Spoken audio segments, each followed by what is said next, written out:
নমস্কার বন্ধুরা, অমৃত কথা বাংলা চ্যানেলের নতুন পর্বে আপনাদের সকলকে স্বাগত জানাচ্ছি। বন্ধুরা, সামনে আসতে চলেছে সীতা নবমী। বিভিন্ন উৎসবের মতোই সীতা নবমীর গুরুত্ব রয়েছে অপরিসীম। এই শুভ দিনে মা সীতাকে জন্মগ্রহণ করেছিল, তাই অনেকে ভক্তরা এটিকে জানকী নবমী বলে থাকেন। রাম ও মাতা সীতার ভক্তরা এই দিনটি খুব উৎসাহের সঙ্গে পালন করে। বৈশাখ মাসে শুক্লপক্ষের নবমী তিথিতে পালিত হয় সীতা নবমী। ভগবান শ্রী রামের জন্মের 1 মাস পরেই মাতা সীতা জন্মগ্রহণ করেছিল। এই দিনে স্বামী দীর্ঘায়ু কামনায় সধবা মহিলারা উপবাস করে থাকেন। আগের দিন অর্থাৎ অষ্টমী তিথিতে সংযোগে পালন করা হয়। পরের দিন সকালে ঘুম থেকে উঠে স্নান করে মহিলারা এই ব্রত উপবাস শুরু করেন। মনে করা হয় এই ব্রত ফলে মাতা সীতার আশীর্বাদে জীবন থেকে সমস্ত দুঃখ কষ্ট দূর হয়ে যায়। মাতা সীতার আশীর্বাদে দাম্পত্য জীবন সুসম্পর্ক সুবন্ধুর হয়ে ওঠে এবং স্বামী দীর্ঘ আয়ু লাভ করে থাকেন। চলুন বন্ধুরা, দেখে নেওয়া যাক সীতা নবমীর দিন আমরা বাড়িতে অতি সহজে সরলভাবে সীতা মাতার পুজো সম্পূর্ণ করব কিভাবে, এবং তার সাথে সাথে এই বছর অর্থাৎ 2024 সালে সীতা নবমীর পূর্ণাঙ্গ সময়সূচি গোল তোমরা কি কি সেদিন রাখতে পারো সেটাও আমি বলে দেব, এবং এই দিনে তোমার কি কি বিশেষ করণীয় করবেন আমি এই ভিডিওটি তোমাদের সঙ্গে বিস্তারিতভাবে বলে দেব। চলো বন্ধুরা, ভিডিওটি শুরু করা যাক। আশা করছি আজকের ভিডিওটি তোমাদের খুবই ভালো লাগবে।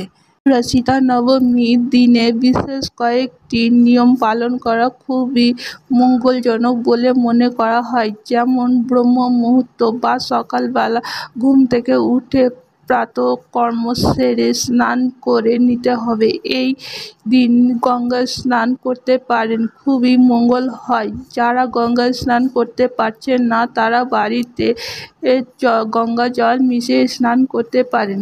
মায়ের পুজোর মধ্যাহ্ন বা দ্বিতীয় প্রহরে করা বাঞ্ছনীয়। মায়ের দুপুরবেলা 12টার পর জন্ম হয়েছিল, তাই সকালবেলায় এসে প্রথমে মন্দিরটা সুন্দর করে পরিষ্কার করে নিতে হবে। মাতা সীতা হলেন লক্ষ্মীর অবতার, তাই তিনি পরিষ্কার পরিচ্ছন্ন ভীষণভাবে পছন্দ করেন। মধ্যাহ্নকালে ঠাকুর ঘরে সব প্রথম আপনাদেরকে আচমন সেরে নিতে হবে। হাতে নিতে হবে গঙ্গা জল, আর এই মন্ত্রটি বলতে হবে, তব বিষ্ণু পরম পদম সদা প্রশান্তি স্বরূই দিবি চক্ষুরাতম ওম বিষ্ণু ওম বিষ্ণু ওম বিষ্ণু বলে আচমন সেরে নিতে হবে। এরপর আবার গঙ্গা জল দিয়ে হাত ধুয়ে নিতে হবে। পূর্ব দিকে মুখ করে একটি জল চৌকি রাখতে হবে, তার উপরে লাল রঙের কাপড় পাততে হবে। মাতা সীতা মা লক্ষ্মীর স্বরূপ, এর জন্য তার বসার জায়গাটিতে অবশ্যই লাল রঙের বা হলুদ রঙের বা কমলা রঙের কাপড় পাততে হবে। এই দিন ঠাকুর ঘর করে পরিষ্কার করার পর ঠাকুর ঘরটিকে ফুল দিয়ে মায়ের মন্দিরটাকে সাজাতে হবে। কেন কি ফুল মাতা সীতার খুবই প্রিয়। মাতা সীতার গোলাপ ফুল প্রিয়, তাই জন্য গোলাপ ফুলের পাপড়ি দিয়ে সাজিয়ে দিতে হবে মাতা সীতার বসার স্থানে। আপনি চাইলে ছবিতে পুজো করতে পারেন, অথবা ধাতুর তৈরি মূর্তি বা পাথরের তৈরি মূর্তিতে আপনি পুজো করতে পারেন। শুরু করার আগে চলো বন্ধুরা দেখে নেওয়া যাক এই বছর অর্থাৎ 2024 সালে সীতা নবমী পূর্ণাঙ্গ সময়সূচি। সীতা নবমীর সময় 2024 17ই মে বাংলা 30 জ্যৈষ্ঠ 1431 শুক্রবার। নবমী তিথি শুরু হবে আগের দিন ১৬ই মে ২০২৪ সন্ধ্যা ৬টা ২২ থাকতে ১৭ই মে ২০২৪ রাতের ৮টা ৪৮ পর্যন্ত। পুজো বিধি শুরু করার আগে আপনাদের অগ্নিদেবকে আহ্বান করে নিতে হবে। তার জন্য একটি তিলের তৈরি তেলের প্রদীপ জ্বালাতে হবে। বন্ধুরা, মাতা সীতা তিলের তেল ভীষণ প্রিয়। বন্ধুরা, তোমরা চাইলে তিলের তৈরি তেলের পরিবর্তে সরষের তেলে বা ঘিয়ের প্রদীপ জ্বালাতে পারো। ঠাকুরঘরে একটি আধ্যাত্মিক বাতাবরণ সৃষ্টি করার জন্য আপনি গোলাপের ফুলের ধূপকাঠি জ্বালাতে পারেন। সেই ধূপ দিয়ে মাকে বরণ করে নিতে হবে। সাধারণত মিথিলা বা অযোধ্যায় বিভিন্ন বাড়িতে দেখা যায় এই দিন মাতা সীতা মন্দিরের সামনে রঙ্গোলি দেওয়া হয়। কিন্তু যদি আপনি রঙ্গোলি আঁকতে না পারেন তাহলে আলপনা এঁকে দিতে পারেন। অনেকে আবার অষ্টদল অঙ্কন করে থাকেন। তোমাদের যেটি সুবিধা হবে সেটি করবে। যে কোনো পুজো শুরু করার আগে আমরা সিদ্ধিবিনায়ক গণেশকে পুজো করে থাকি। আর তার জন্য মাতা সীতাকে পুজো করার আগে গণেশকে পুজো করতে হবে। গণেশকে স্থাপন করতে হবে।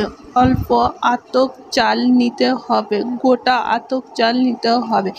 এর ওপরে একটি সুপারি মৌলিক সুতো দিয়ে বেঁধে দিতে হবে। আপনাদের কাছে যদি মৌলিক সুতো না থাকে তাহলে আপনারা শুধু সুপারি দিয়ে পুজো করতে পারো। আর যদি কাউরি ঘরে গণেশ থেকে থাকে তাহলে সীতা মায়ের আগে গণেশকে পুজো করতে পারো। গণেশকে সিঁদুর আর লাল চন্দনের তিলক দিতে হবে। একটি উপবৃত্ত নিবেদন করতে হবে। এরপরে একটি লাল গোলাপ ফুল নিবেদন করতে হবে। আর 3টি দুর্বা ঘাস, একটি দুর্বা ঘাসে গাঁট দিয়ে বেঁধে গণেশকে নিবেদন করতে হবে। মায়ের স্নানের বিধি সম্পূর্ণ করতে হবে। তার জন্য একটি নতুন গামছা একটু গঙ্গা জল দিতে হবে, অপরূপ এবং গোলাপ জল দিতে হবে। এরপর মায়ের স্নানের বিধি সম্পূর্ণ করতে হবে। বন্ধুরা, এই ব্রত যারা করবেন তারা অবশ্যই আগের দিন অর্থাৎ দশমী তিথি সংযোগ পালন করবেন। সংযোগ অর্থাৎ নিরামিষ আহার গ্রহণ করবেন। একবেলা অন্ন আরও অপর বেলা রাতের বেলায় রুটি, পরোটা, মিষ্টি, ফল এইসব খেয়ে থাকতে হবে। পরের দিন স্নান সেরে ব্রত রাখতে হবে। মায়ের পিঠিতে সিঁদুর দিতে হবে এবং শাখা নোমা পলাতে সিঁদুর নিবেদন করতে হবে। ভগবান শ্রীরাম এবং লক্ষ্মণের সাদা চন্দনের তিলক করতে হবে। বন্ধুরা, তোমরা চাইলে অষ্টগন্ধা চন্দনের তিলক করতে পারো। তারপর ভগবান শ্রীরামের উদ্দেশ্যে উপবৃত নিবেদন করতে হবে। ভগবান শ্রীরাম হলেন বিষ্ণুর অবতার, তাই তাকে হলুদ রঙের উপবৃত নিবেদন করুন। তোমরা যদি হলুদ রঙের উপবৃত না পাও তাহলে সাদা রঙের পৈতে নিবেদন করতে পারো। আর কেউ যদি চাও হলুদ রং করতে তাহলে হলুদ জলে আগের দিন ডুবিয়ে হলুদ রং করতে পারো। সেটাকে শুকিয়ে নিয়ে ভগবান শ্রীরামচন্দ্রের উদ্দেশ্যে নিবেদন করতে পারো। সীতাকে 7 শৃঙ্গারের জিনিস নিবেদন করতে হবে। আর শাখা নোমা পলাতে সিঁদুর দিয়ে মাকে পায়ের কাছে রেখে দিতে হবে। তোমরা চাইলে 16 শৃঙ্গার যে বস্তুগুলি হয় তা মাকে নিবেদন করতে পারো। চাইলে বাড়িতে পুজো করতে পারো বা মন্দিরে গিয়ে পুজো করতে পারো। সীতা নবমীর দিনে বহু ভক্তগণ মাকে এবং প্রভু শ্রীরামকে ধুতি এবং শাড়ি নিবেদন করতে পারে। অনেকে এটি করতে পারে না, তাই বস্ত্রস্বরূপ একটি মৌলিক নিবেদন করতে পারো। মায়ের আতরের গন্ধ ভীষণ প্রিয়, তাই গোলাপযুক্ত গন্ধ একটি আতর নিয়ে মৌলিক সুতোতে লাগিয়ে দিতে হবে। বন্ধুরা, কেউ যদি মৌলিক সুতো জোগাড় করতে পারছো না, তাহলে সেক্ষেত্রে মৌলিক সুতো দেবেন না। তবে কেউ লাল কার্ড মাকে নিবেদন করবেন না। মৌলিক সুতোর বিশেষত মাহাত্ম্য রয়েছে, কখনো লাল কার্ড দেয়া যায় না। মায়ের পুজোর সময় অবশ্যই ভক্ত হনুমানের পুজো অবশ্যই করতে হবে। ভক্ত হনুমানকে তিলক করার জন্য চামেলি তেল এবং মেটে সিঁদুর দিয়ে লেপন তৈরি করে নিতে হবে, তাই দিয়ে তাকে তিলক করতে হবে। এরপর তুলসী পাতা, সাদা চন্দন দিয়ে ভগবান শ্রীরামচন্দ্রের শ্রীচরণে নিবেদন করতে হবে। ভক্ত হনুমানের বুকে প্রভু শ্রীরাম রয়েছে, তার জন্য তার বুকেও একটি সাদা চন্দন দিয়ে তুলসী পাতা নিবেদন করতে হবে। মাতা সীতার সাদা ফুল খুবই প্রিয়, তাই তার জন্য সাদা ফুলের মালা মাতা সীতাকে নিবেদন করতে পারো। মাতা সীতার পুজোতে গোলাপ রঙের পদ্ম ফুলের প্রয়োজন। আপনি যদি গোলাপি রঙের পদ্ম ফুল পাচ্ছেন না, তাহলে গোলাপ দিতে পারেন, কেননা পদ্ম ফুল মা লক্ষ্মীর পুজোতেও লাগে, রাধা রানীর পুজোতেও লাগে, আবার সীতা মায়ের পুজোতেও লাগে। আর একটি সাদা পদ্ম ফুল নিতে হবে ভগবান শ্রীরামচন্দ্রের জন্য। সাদা পদ্ম ফুল কেউ যদি না পাও, তাহলে হলুদ রঙের যে কোনো ফুল দিয়ে পুজো করতে পারো। আর ভক্ত হনুমানের জন্য গোলাপ ফুল নিতে হবে। আর তুলসীর পাতা ছাড়া ভগবান শ্রীরামচন্দ্রের পুজো অসম্ভব। এরপর সব ফুলের ওপরে গঙ্গা জল ছিটিয়ে দিতে হবে। ফুলে শুদ্ধি করে নিতে হবে। ফুলের মধ্যে দেওয়ার জন্য একটু সাদা চন্দন বেটে নিতে হবে। বন্ধুরা, মাতা সীতার পুজোতে হলুদ তিলক করতে হয়। যে কোনো রাম মন্দিরে গিয়ে দেখতে পারো যে মাতা সীতাকে হলুদ তিলক করা হয় এবং সিঁদুর তিলক করা হয়। এরপর একটি মালা মাতা সীতার গলায় পরিয়ে দিতে হবে চন্দন সহযোগে। এরপর পুষ্পাঞ্জলি দিতে হবে। প্রথমে মাতা সীতাকে পুষ্পাঞ্জলি দিতে হবে। রামের ধ্যান মন্ত্র পাঠ করতে হবে। যারা এই মন্ত্র পাঠ করতে চাইছো না বা পারছো না, তারা রাম রাম জয় রাজা রাম, রাম রাম জয় সীতা রাম এই মন্ত্রটি পাঠ করতে পারো। শ্রীরামকে তুলসী পাতা নিবেদন করতে হবে। একটি ছবিতে যদি রাম, লক্ষ্মণ, সীতা, হনুমান আছে এমন ছবি হয়, তাহলে লক্ষ্মণের শ্রীচরণে হলুদ রঙের ফুল নিবেদন করতে হবে। এই জন্য পুষ্পাঞ্জলি দিতে হবে। হনুমানের জন্য তেজস্বী নম, ওম নম হং হনুমতে নম এই মন্ত্রটি পাঠে হনুমানকে পুষ্প নিবেদন করতে হবে। তারপর প্রণাম মন্ত্র পাঠ করতে হবে। রামের প্রণাম মন্ত্র: রামায়া রামচন্দ্রায়া রামভদ্রায়া ভেদসে রঘুনাথায়া নাথায়া সীতায়া পতে নমঃ।